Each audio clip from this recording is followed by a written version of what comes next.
मनोज ने किसी के लिए एक वस्तु खरीदी। उसने इसे 10% लाभ पर राहुल को बेच दिया। मान लीजिए जो मनोज है इसने 100% पर कोई वस्तु खरीदी होगी और इसको इसने 10% के लाभ पर किसको बेच दी? राहुल को बेच देता है। तो राहुल को पड़ी कितने की? 110% की। यदि राहुल इसे 5% की हानि पर राकेश को बेचता है। अब राहुल को 5% की हानि हो रही है, 110 में से 5% की हानि हो रही है। तो 110 का 5% निकालेंगे तो 110 का 5%, यह आएगा 11×5=55 बटे 10, जो हो जाएगा 5.5%। 110% की लेता है और 5.5% की हानि पर बेच देता है, तो ये इसको बेचेगा 104.5% पर। तो राकेश को बेचता है। तो राकेश ने इसके लिए क्या भुगतान किया? तो राकेश ने इसके लिए 104.5% किया। अगर 100 रुपये की वस्तु रही होगी तो 104 रुपये 50 पैसे करेगा, और अगर 1000 रुपये की वस्तु रही होगी तो ये 1045 रुपये इसको देगा। अगला क्वेश्चन देखते हैं। सोफा सेट बेचने पर 21,600 पर एक डीलर को 8% का लाभ होता है। सोफा सेट को 21,600 रुपये में बेचने पर डीलर को 8% का लाभ होता है। तो डीलर ने उसे कितने में खरीदा? मान लेते हैं डीलर ने 100% में खरीदा होगा। ये इसका क्या होगा? क्रय मूल्य या CP। तो 8% का लाभ लेता है, तो इन दोनों को जोड़ देंगे तो 108% में उसने इसको बेचा होगा। और कितने में बेच रहा है? रुपए कह रहा है कितना? 21,600। तो अगर 108% बराबर कितना है? 21,600 के। तो 1% बराबर हो जाएगा 21,600 बटे 108। तो 100% बराबर हो जाएगा 21,600 बटे 108 गुणे 100 के। 108 दूनी 216, ये हो जाएगा 200 गुणे 100, कितना आ गया? 2 1 0 2 0 3 0 और 4 0। मतलब कि इस व्यापारी को या इस डीलर को सोफा कितने का पड़ा होगा? 20,000 रुपये का। 20,000 रुपये सोफे की कॉस्ट प्राइस या लागत मूल्य है। अब अगला क्वेश्चन देखते हैं। एक घड़ी को 11,400 में बेचने पर, कितने पर? 11,400 में बेचने पर एक दुकानदार को 5% की हानि होती है। तो उसे इसने कितने में खरीदा होगा? खरीदने वाले मूल्य को कहते हैं कॉस्ट प्राइस यानी CP यानी क्रय मूल्य। इसकी हमेशा कितने मानते हैं? 100%। 100% रही होगी, 5% की हानि हो रही है तो -5% कर देंगे। कितने में बेचा होगा? 95% पर। जब 95% पर बेच रहा है तो उसको पैसे मिलते हैं 11,400। उसका क्रय मूल्य निकालना है, तो 1% बराबर हो जाएगा 11,400 बटे 95। तो 100% का मूल्य हमारा क्रय मूल्य है और क्रय मूल्य ही निकालना है, तो 100% बराबर हो जाएगा 11,400 बटे 95 गुणे 100। 5 से काटेंगे 19 बार, 5 से काटेंगे 20 बार। 19 × 19, 19 छक्का 114। ये 100% बराबर कितना आ गया? 600 गुणे 20। 6 दूनी होता है 12 और 1 2 3। 12,000 रुपये की घड़ी उसने खरीदी होगी। उसने घड़ी कितने में खरीदी होगी? 12,000 रुपये की। मतलब 12,000 रुपये घड़ी का क्रय मूल्य था। अब नेक्स्ट क्वेश्चन देखेंगे। एक कैलकुलेटर को 1,325 रुपये में बेचने पर एक आदमी को 6% का लाभ होता है। ठीक है, 100% में उसने इसको ख़रीदा होगा, ये इसका क्रय मूल्य हो गया, और इसने इसमें 6% का क्या लिया है? लाभ लिया है। तो वस्तु कितने की बिक रही है? 1,325 रुपये की। मतलब 106% बराबर कितना हुआ? 1325 रुपये। 12% लाभ प्राप्त करने के लिए उसे इसे कितने में बेचना चाहिए? ठीक है, अगर 106% बराबर 1325 रुपये के, तो 1% बराबर हो जाएगा 1325 बटे 106। और देखिए 12% का लाभ लेना है तो 100% क्रय मूल्य प्लस 12% लाभ, टोटल उसको 112% में बेचना पड़ेगा।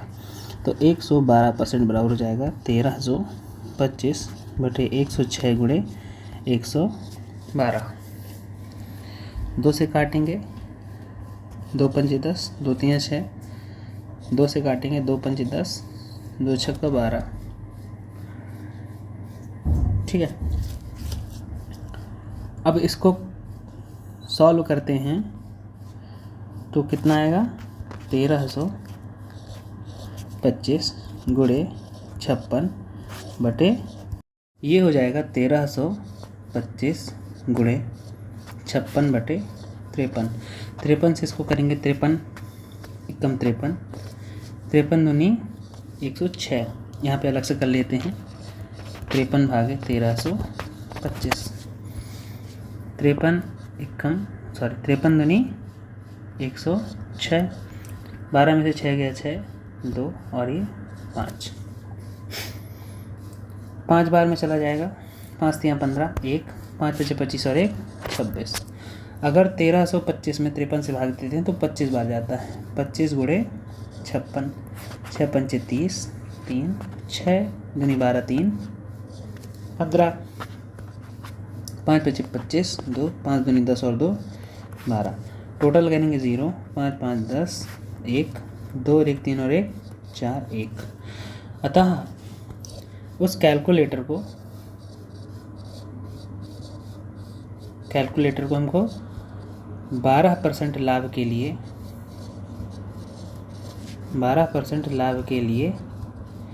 1400 रुपये में बेचना पड़ेगा। नेक्स्ट क्वेश्चन देखेंगे। एक कंप्यूटर को 24,480 रुपये में बेचने पर एक व्यापारी को 4% की हानि होती है। हमेशा CP बराबर 100% मानते हैं और 100% में वो 4% की हानि सह रहा है, तो उसने बेचा कितने में होगा? 96% में।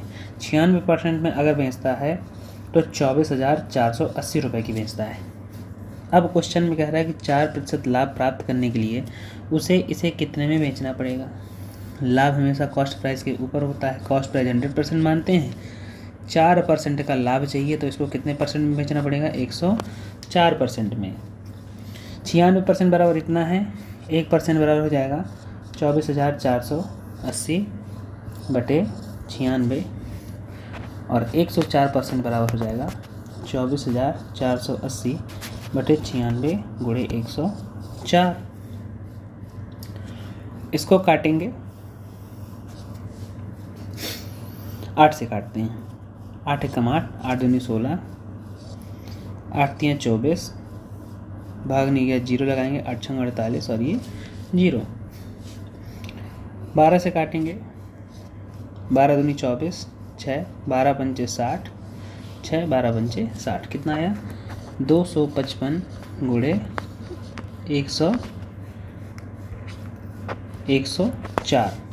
इसको कैलकुलेट करेंगे, 4 पंचे 20, 2 4 पंचे 20, 2 22, 2 4 दूनी 8 और 2 10, 0 से 0, 1 से करेंगे 5, 1 से करेंगे 5 और 1 से करेंगे तो 2 आएगा।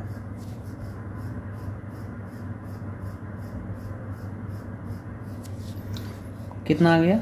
0 2 5 5 और 1 6 और ये 2।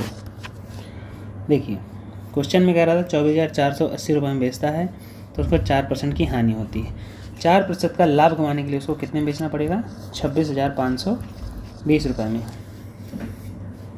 अगर इस वस्तु की ही अगर वो लागत मूल्य पूछ रहा होता तो 96% का मान कितना आया है? 96% का मान दिया 24,480, 24,480 तो 1% बराबर हो जाता 24,480 बटे 96 तो 100% हमारी कॉस्ट प्राइस होती है। तो 100% का मान कितना हो जाता है 24,480 बटे 96 गुणे 100। 8 से काटेंगे 12 बार, 8 से काटेंगे तो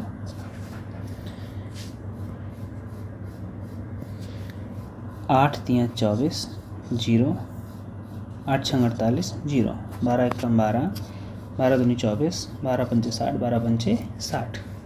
कितना आ जाता है 255 गुणे 100 बराबर 25,500 रुपये।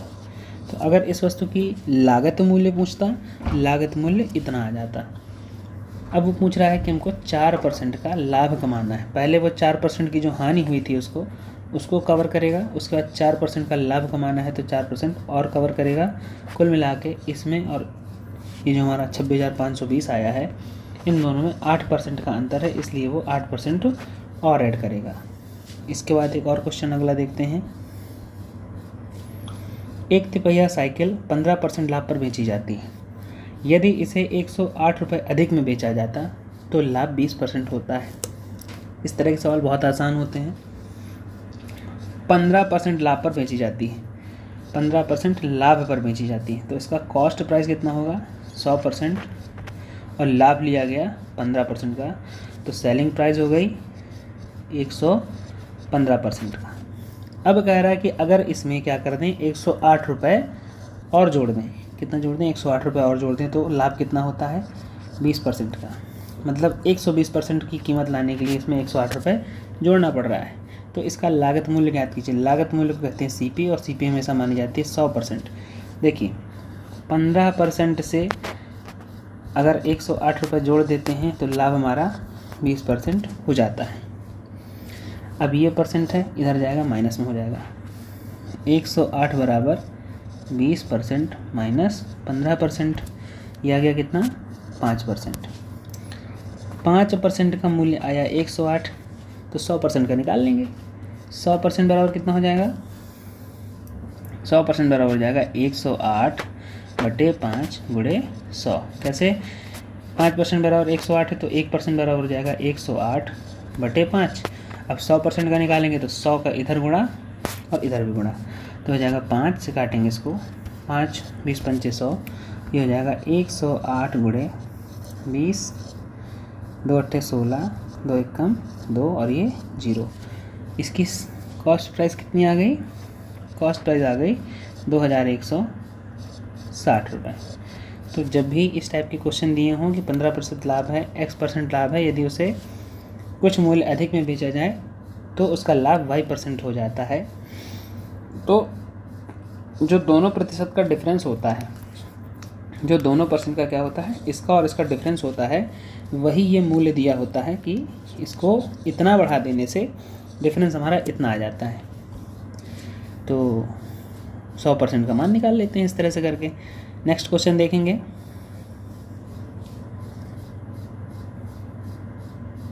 संदीप ने एक टेलीविज़न 8% की हानि पर बेचा है। यदि इसे 3360 रुपये अधिक में बेचा होता तो उसे 6% का लाभ होता। ठीक है, इसको थोड़ा ऊपर देख लेते हैं। संदीप ने एक टेलीविज़न 8% की हानि पर बेचा है। ठीक है, 100% पे लाया होगा, 8% की हानि पर बेचा मतलब 92% पर बेचा होगा।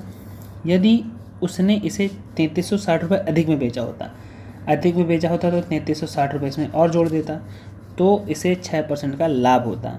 6% का लाभ हो जाता मतलब ये 106 के पास पहुंच जाता। सॉल्यूशन, इसका इक्वेशन बनाने में किसी कोई दिक्कत नहीं होनी चाहिए। 100% की वस्तु होती है, 8% की हानि पर बेचता है तो 92% पर बेचेगा, और इसमें 3360 रुपये अधिक में अगर बेचता है तो उसको कितना लाभ होता है 6% का। तो 6% का लाभ किसके ऊपर होता है, कॉस्ट प्राइस के ऊपर, तो हो जाएगा 106। तो ये हो जाएगा 3360 बराबर 106% माइनस 92%। ये कितना हो गया, 92 से 8 आगे जाएंगे 100 आएगा, 6 आगे जाएंगे तो 106 आएगा, तो 8 और 6 14% का मान कितना आ गया 3360।